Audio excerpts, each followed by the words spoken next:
NEET UG 2024 का result आया और रिजल्ट में मेरे भाई बहुत बड़ी गड़बड़ी हुई है। कुछ लोगों के 718 और 719 समय पर उनको एंट्री नहीं दी और पता लगा समय हो गया 5 मिनट तक, अब जाके उनको पेपर खोलने के लिए बोला। भले ग्रेस नंबर मिल गया लेकिन जो उनका 10 15 5 मिनट जो भी लॉस हुआ उसमें अतिरिक्त वो क्वेश्चन सॉल्व कर सकते थे और हो सकता है वो भी 720 वाले में आपके टॉप जो रैंक है उसमें आ सकते थे।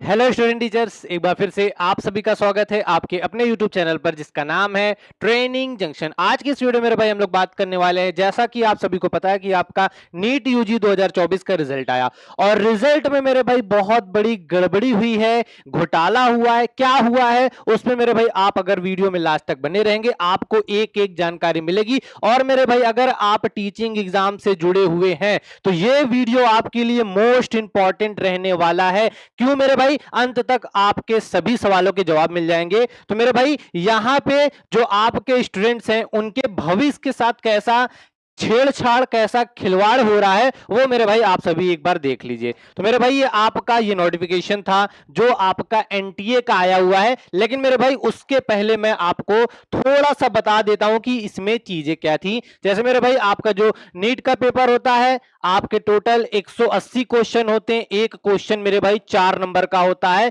यानी आपके 720 नंबर के होते हैं। ठीक मेरे भाई, माइनस मार्किंग आपकी 1/4 होती है। तो यहां से सिंपल से पहले मेरे भाई एक चीज समझ लेते हैं कि अगर 180 क्वेश्चन है और मेरे भाई इसमें नॉर्मलाइजेशन कहीं भी यूज नहीं होता है। ठीक है मेरे भाई, तो यहां पे क्या हुआ था, मान लीजिए किसी स्टूडेंट के 179 क्वेश्चन सही हैं, एक क्वेश्चन मेरे भाई 4 नंबर का है, तो 4 9 मेरे भाई 36, 3 और 4 सत्ते 28 और 3 31, आपकी कह रही है मेरे भाई 3, 4 1 कम 4 और 1 3 7, तो मेरे भाई इसके होते हैं 4 716 नंबर। अगर इसने एक क्वेश्चन या छोड़ दिया है, उसको नहीं किया है, तब मेरे भाई जब इसका गलत नहीं था। अब मान लो यही एक क्वेश्चन इसके गलत हुए हो, 179 सही रहे हो, तो मेरे भाई ये जो 716 है ना, इसमें से उसका एक गलत क्वेश्चन का नंबर कटेगा, यानी मेरे भाई 715। या तो याद रखिएगा उस स्टूडेंट के 715 नंबर बन सकते हैं या 716, या मेरे भाई जिनके 180 पूरे सही हैं तो उनके 720, ना मेरे भाई 719 बन सकते हैं, ना ही 718 नंबर बन सकते हैं। और यहीं से मेरे भाई आपकी पूरी यहां इसकी कहानी स्टार्ट होती है। क्या कहानी स्टार्ट होती है मेरे भाई, ये आपका जब रिजल्ट आया उसके बाद आपका एनटीए ने आपका नोटिफिकेशन निकाला, उसमें यहां पे क्या बात की जा रही है, क्या कि कैंडिडेट है ना, कुछ लोगों के 718 और 719 हो सकते हैं। क्यों हो सकते हैं, क्योंकि ये उनको क्या दे रहे हैं मेरे भाई, ग्रेस मार्क दे रहे हैं। और ग्रेस मार्क देने का मेरे भाई कोई इन्होंने कुछ नियम वम नहीं लगाया है कि कैसे देना है या कितने बच्चों को दिया गया, कुछ नहीं बताया, बस रिजल्ट आया है। और मेरे भाई आपको मैं बता दूं, जो आपका नीट होता है हर साल इतने बच्चे मेहनत करते हैं इतना, और भाई फ्री का कोई एग्जाम नहीं होता, पैसे भी देते हैं, और एक एक नंबर पे मेरे भाई आपका हजारों बच्चों की रैंक टिकी होती है, हजारों बच्चों की रैंक। अब खिलवाड़ क्या हो रहा है मेरे भाई वो मैं आपको बता देता हूं। तो यहां पे इन्होंने क्या बोला है, जो आपका एनटीए है, इन्होंने क्या बोला है कि कुछ सेंटर पे क्या हुआ था, बच्चों को समय पर्याप्त नहीं मिल पाया। मतलब या हो सकता है जिस सेंटर में दिया रहा होगा वहां चीजें इनको सही से नहीं हो पाई, मतलब एंट्री करवाने में देर कर दिया हो, या हो सकता है गलत ओएमआर या जो भी चीजें रहे हो, तो इनका इन्होंने बताया कि समय का नुकसान हुआ, समय के नुकसान की वजह से इनको ग्रेस मार्क मिला। अब ग्रेस मार्क्स मिला तो मेरे भाई मैं उसके ऊपर आपको थोड़ा सा बता देता हूं। सिंपल से देखिए, जो यहां पे जो इनसे चूक हुई है, जो गलती, क्या कि मेरे भाई आप अगर देख लीजिएगा तो जो आपकी नीट की फीस है मेरे भाई 1700 जनरल की और 1600 आपकी ओबीसी ईडब्ल्यूएस की, मेरे भाई अच्छा खासा पैसा लिया जाता है। उसके बाद मेरे भाई सबसे बड़ी गलती ना, यहां पे एनटीए को अपनी गलती माननी चाहिए कि गलती इनसे हुई।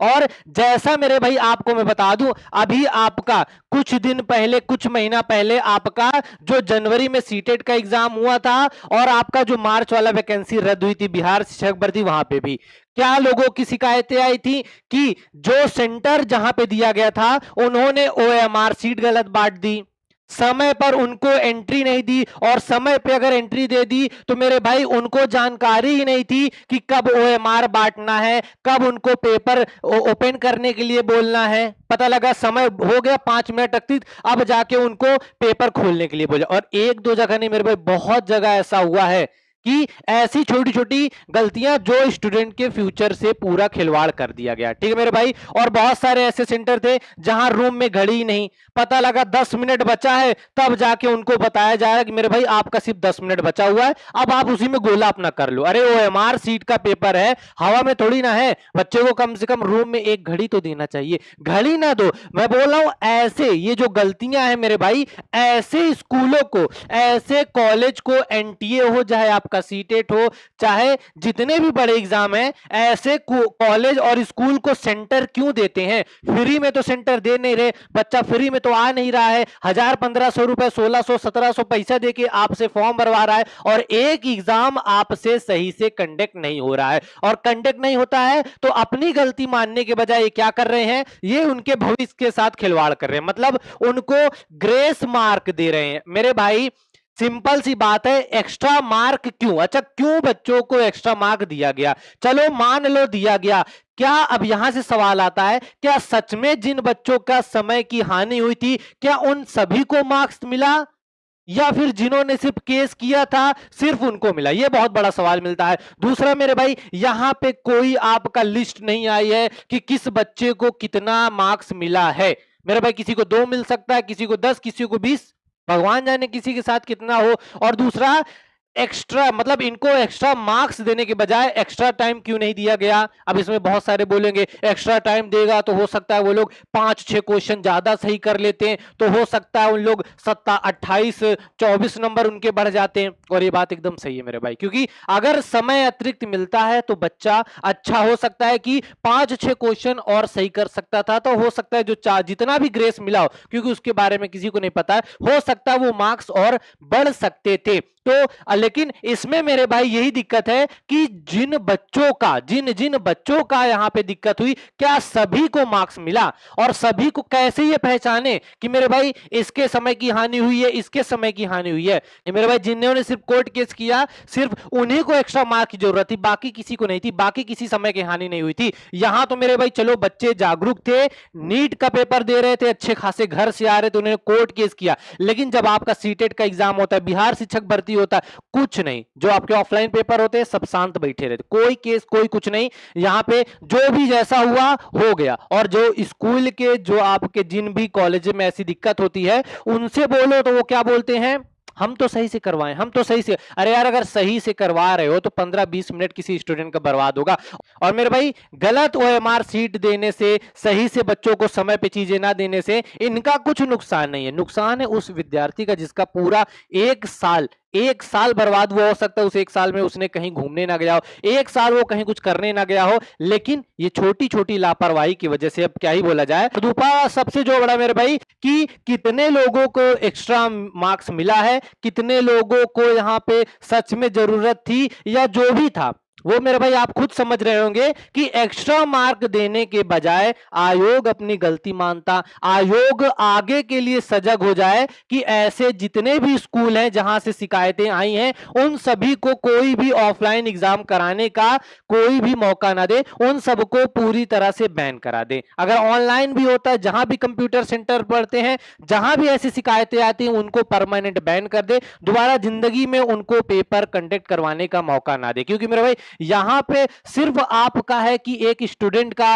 1000, 10,000, 500 जितने भी बच्चों का लॉस हुआ, लेकिन मेरे भाई आपको सिर्फ चीजें दिख रही हैं कि यहां पे कुछ नंबर का लॉस है, कुछ नंबर नहीं मेरे, पूरे साल का लॉस है, पूरे साल का। अब हो सकता है वो एक नंबर जो इन्होंने ग्रेस दे दिया, उस एक नंबर से किसी और को गवर्नमेंट कॉलेज मिल सकता था, या जिनको अतिरिक्त नंबर नहीं मिला, भले ग्रेस नंबर मिल गया, लेकिन जो उनका 10, 15, 5 मिनट जो भी लॉस हुआ, उसमें अतिरिक्त वो क्वेश्चन सॉल्व कर सकते थे, और हो सकता है वो भी 720 वाले में आपके टॉप जो रैंक है उसमें आ सकते थे।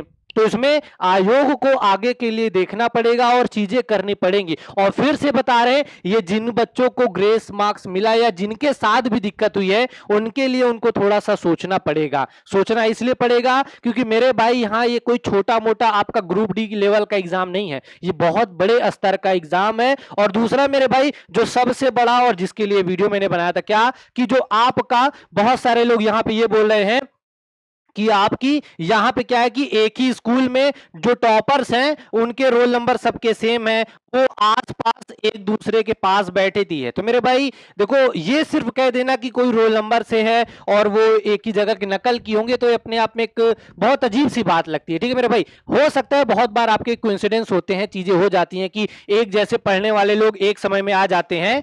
बाकी यूपी बोर्ड आप बहुत ज्यादा पीछे नहीं जाएंगे। यूपी बोर्ड अभी 2024 का कक्षा 12 का आपका रिजल्ट आया था, जो टॉपर्स की लिस्ट है इसमें मेरे भाई खाली आप दो तीन चीजों को ध्यान देंगे, आपको समझ में आ जाएगा। आपका सीता बाल वीएमआईसी, उसके बाद सीता बाल वीएमआईसी, उसके बाद मेरे भाई सीता बाल वीएमआईसी, उसके बाद मेरे भाई आपका यहीं पे और इसी तरह, मतलब लगभग अगर देखेंगे तो शुरू से रैंक 1, रैंक 2 और रैंक 2, उसके बाद रैंक 3 जितने भी हैं वो सब एक ही स्कूल के हैं और सबका रोल नंबर मिलाओगे ना मेरे भाई, सबका रोल नंबर आसपास है। तो मतलब क्या आप बोल रहे हैं कि जो यूपी क्लास 12 के टॉपर है वो भी सब नकल कर रहे थे? नहीं मेरे भाई, पढ़ने का होता है, हो सकता है वो सब जो रहे होंगे कहीं अच्छी जगह से पढ़ाई की हो, तैयारी की हो, और यहाँ भी एक कोइंसिडेंस ही रहा होगा मेरे भाई, उससे ज्यादा तो हम कुछ नहीं बोल सकते हैं। बाकी आप समझदार हैं, ठीक है मेरे भाई। बाकी यही एक मैं आयोग से डिमांड करूंगा कि कोई मतलब नहीं है कि आप सिर्फ सारी चीज स्टूडेंट पे थोप दे। भाई गलती है, सामने से आके गलती मानो, उसका और कोई रास्ता नहीं है। और दूसरा, ये नॉर्मलाइजेशन मुझे आज तक नहीं समझ में आया कि नॉर्मलाइजेशन क्यों जरूरत होती। मेरे भाई पेपर आयोग बनाता है, पेपर सारा जो भी फॉर्मेट है, क्वेश्चन सेलेक्ट आपका आयोग करता है, उसके बाद कैसे उनको पता चलता है कि इस पेपर का लेवल है बहुत हार्ड है, इसका बहुत लो लेवल है? मेरे भाई ये पेपर हार्ड लो है कि मेरे भाई ये अंदर से धांधली करने का एक तरीका है? मेरे भाई कुछ भी हो सकता है। अब किसी शिफ्ट में कुछ बच्चे पढ़ने वाले ज्यादा हो गए, उन्होंने ज्यादा नंबर कंडक्ट कर लिए, तो क्या वो शिफ्ट का पेपर इजी आया था? या फिर जो शिफ्ट ऐसी रही होगी कि वहां पे पढ़ने वाले बच्चे थे ही नहीं, ज्यादा बच्चे थे ही नहीं, और शिफ्ट के जो आपका नंबर एवरेज था वो कम गया, तो क्या वो शिफ्ट हार्ड थी? मेरे भाई ये बहुत सारे सवाल है जो सोचना पड़ेगा। और बाकी जो भी चीजें थी वो मैंने आपको बता दी कैसे क्या है। लेकिन मेरे भाई मैं यही बोलूंगा, ये हर जगह होता है, जब तक आप आगे नहीं आओगे अपनी चीजों के लिए इनमें बदलाव नहीं आएगा। अभी एनटीए में हुआ है, जनवरी में आपका सीटेट का हुआ था, अगले महीना फिर आपका सीटेट का पेपर है, फिर उसके बाद आपका इसी महीना बिहार शिक्षक भर्ती का पेपर है। ऐसे आपके ऐसे कॉलेज और ऐसे स्कूल जिनको जानकारी ही नहीं है, जो सही समय पे चीजें नहीं करवा पाते, वहां सेंटर देने का कोई मतलब नहीं है। क्योंकि मेरे भाई यहाँ पे एक बच्चे के भविष्य का नहीं, उसके पूरे परिवार के भविष्य का सवाल रहता है। क्योंकि आपकी छोटी गलती उसका पूरा एक साल और पूरा समय बर्बाद कर सकती है। बाकी मेरे भाई मिलते हैं आपसे अगले अपडेट में, तब तक आपकी जो भी राय हो आप कमेंट बॉक्स में बता सकते हैं। बाकी यही है कि चाहे एनटीए हो, चाहे मेरे भाई आपका सीबीएसई हो, कोई भी आपका आयोग हो, भी स्कूल को सेंटर दे रहा है, वहां पे ऐसी चीजें ना आए। क्योंकि मेरे भाई आपकी छोटी सी गलती किसी का पूरा फ्यूचर बर्बाद कर सकती है।